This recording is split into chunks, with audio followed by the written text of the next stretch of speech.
Čau visiem Firikā. Šodien intervēsim projektu īpašnieku The Fire, jeb kā tevi sauc? Ansis. Ansis uzvārds. Tautā man devē Ansis, uzvārdā Holsts, bet man ir divi vārdi Ansis Austris. Bet bieži vien savu otru vārdu nepublicēju, jo pārsvarā visi mani sākuši devēt par Ansi. Un in-game niks man ir The Fire. Jā, cik tev gadi ir? Tā, šobrīd man ir pilni 18 gadi. Netālu no Frederika, viņam arī drīz vien paliek 19. Un arī šomēnes jūlijā paliek 19. Un noteikti mēs svinēsim visi kopā. Viņam satiksimies un uztaisīšu kādu mītiņu.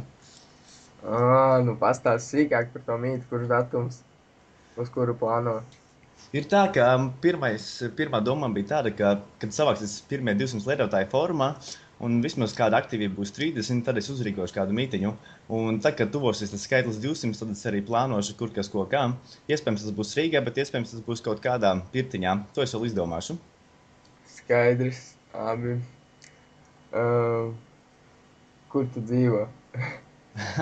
Kādreiz esmu dzīvojis Ķengargā, tur es nodzīvoju 16 gadus, savus pirmos, un tad es pārvācu uz Purcēm un sāku mācīties turismu skolā. Un šobrīd dzīvoju Purcēmā netālu no Minskas. Abi, un ko tu domā par zēniem? Kādā ziņā, ko es domāju par zēniem? Nu, tev viņi patīk kā draugi vai kā kaut kas vairāk? Es teikšu tā, ka ļoti daudz laika pavadu savā virtuālajā dzīvē, kā nekā man ir savs projekts. Un ar draugiem es bieži vien tikos, vai nu es dodos kādu treniņu vai kādā vecrīgas balītē pabalējos. Bet, es neesmu atbalstījies uz vecrīgiet, es tad šad tad par retam tikai aizēju. Pārsvarā tas noteikti vasarā, kā nekā siltāks ir, bet tā man pārsvarā patīk atpūsties mājas režīmā, iedzert kādu aliņu un tā un šitā. Jautājums bija, ko tu domā par zēniem? Par zēniem man nav nekāda, kā sakās, orientācija pret viņiem. Protams, man patīk vairāk meitenes un vairāk, kā jau visiem normāliem cilvēkiem. Jā, bet zēni, kā ir paziņas un draugi, bet vairāk man ir tie paziņas. Un kāpēc tev darba viksēs jau ļoti ilgu laiku ir caurums starp kājām? Vēlētos zināt, kur es ieguvēju šādu informāciju. Tas varbūt tāpēc, ka man nav sievas, kas sašuja man bikses. Bet tas tā jau ir novecojusi informācija, un tas tā vairs nav, tas nav aktuāli. Viss ir mainījies. Tad tas ir labi, jā. Tu esi pavārs, jā, bet tu tik bieži brauc uz Hesīti ēst, kāpēc pats savu netaisi? Tās attaisnojums ir tāds, ka darbā es ļoti daudz pavadu pie plīts un gatavot vienmēr, un mājās ir tāds, kas sakās vairāk slinkuma režīms ieslēdzies, un nevēlos mājās neko gatavot, un tāpēc izvēlos tādu variantu, kas aizros kaut kādu restorānu, vai pieņems to pašu fast food restorānu, uz Hesīti, maķīt un tādā garā. Tāpēc, bet tā nav priekšroka manai, kā sakās, dzīvei, kad es ēdu mājās.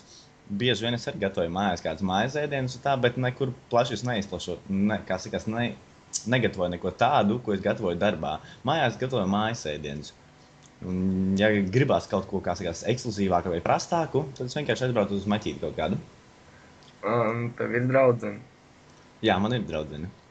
Kā viņai es netaisu neko tādu no rīta pārsteigums kaut kāds? Nē, mēs nedzīvojam kopā, tāpēc šobrīd šis jautājums nav aktuāls. Labi. Kādi ir tavi hobiji? Mans hobijs ir mana virtuālā dzīve, un man ir treniņi, un pavāru, attīstība. MMA. Es sāku savu, sporta dzīvi ar svarcelšanu, un tad man vienu dienu pienāca tāds piedāvājums, ka man piedāvā mācīties uz MMA, un es tam piekritu, un tā es sāku pāriet no svarcelšanas uz MMA. Daudz vien zinu, ko tas nozīmē, un tāpēc plaši neizstāstīšu, kas ko kā, bet šobrīd man ir tā, ka es, godīgi sakot, par retam aizēju uz tiem treniņiem, jo bieži vien man jāpavada laiks pie datoru, visu kaut ko uzlaboju, kā nekā mēs attīstamies, un tāpēc man sanāk mazāk pavadīt laikam saviem hobijiem, veltīt laiku mazāk, un tā kaut kā. Tas pats, kas ar Fredi, jūs abi baigi runīgie. Jā, tas tā ir. Esmu ļoti komunikabls un patīk runāties. Žēl, ka šis šobrīd notiek virtuāli, bet nekas traks, ka viņam mani spēj saprast. Jā, labi, tagad nedaudz. Bet visvairāk man nepatīk tas, ka tu man neiedevi jautājumus iepriekš, bet nekas, var arī turpināt. Tagad par CS. Kā uzsākt vispār CS spēli? CS, es tiešām spēlēju ļoti ilgi, tie ir 11 gadi, un tas bija ļoti, ļoti, ļoti sen, kad man bija pirmie 6, 7 gadi. Man ir Man ir 3 brāļi, un viens vecākais brālis man vienu dienu iedeva paspēlēt. Viņš man mācīja, un es atzīšu, pirmajās dienās, kad es spēlēju, es, protams, neizmantoju VSD pogas.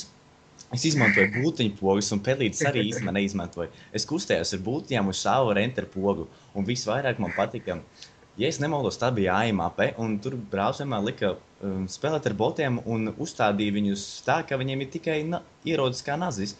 Un jā, un kopš tā laika es sāku viņu spēlēt, un tā gadiem ritot, man, kā sakās, CS skills attīstījās. Protams, pirmie 2-3 gadi nebija tie labākie, un es joprojām spēlēju tām būtiņām, bet laiks ritēja, un es mācījos.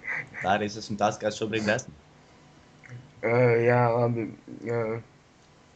Par Firikālu. Kas vispār tev lika izveidot savu komunu?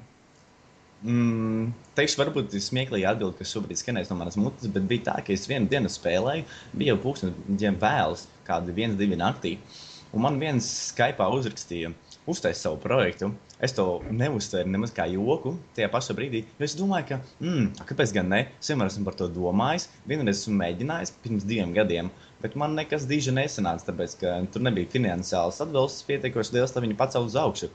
Bet, kā sakās, tagad esmu ieguvusi labi atmaksātu darbu, un man ir tāda iespēja viņu pacelt uz augšu. Un tāpēc sāku viņu veidot.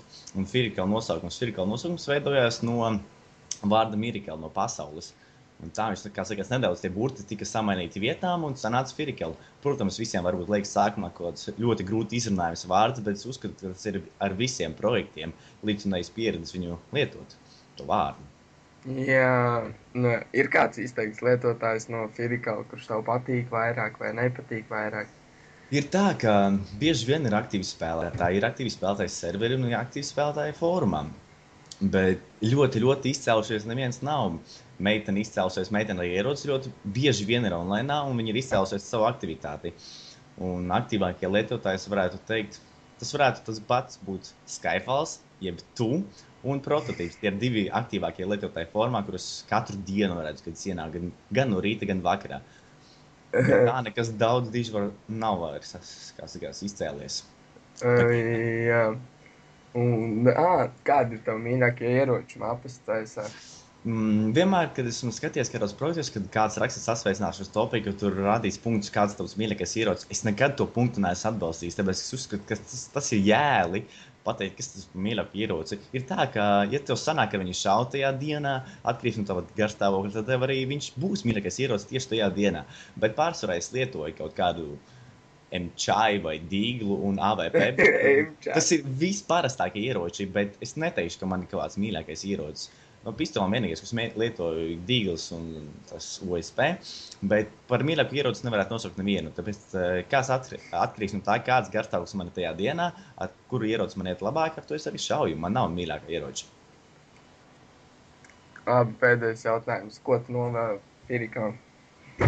Ļoti daudzpusīgs jautājums. Ir tā, ka es tikko atvēros un man bija daudz novēlējumu, lai viss attīstās un iet uz augšu. Sākumā bija tā, ka es atvēros ar vienu dizainu, es esmu paspējis 3 reizes nomainīt savu formatu dizainu. Pagaidām esmu palicis pie šitā melnbaltā varianta. Un es novēlētu to, ka, lai viss notiek, lai viss attīstās, lai man atrodās biedrs, kas ir, kā sakās, man labā roka, kas man palīdz pacelties, jo mēs visi labi zinām, ka viens cilvēks nespēja, kā sakās, nevis uzturēt, bet pacelt uz augšu projektu, tāpēc, ka tur vajag daudz zināšanas un daudz ko darīt, gan formā, gan serveros. Un reklamēt viņu vajag kā jebkuru citu projektu. Un tāpēc man vajag atbalstu, un es novēlu to, ka atradīsies ļoti laba komanda, un kas spēs mūs visus uzcelt, kā sakās, debesīs. Jā, es gribēju novēlēt to pašu, bet, labi. Šodien tas būs viss. Paldies par interviju. Paldies, čau! Uz redzēšanu.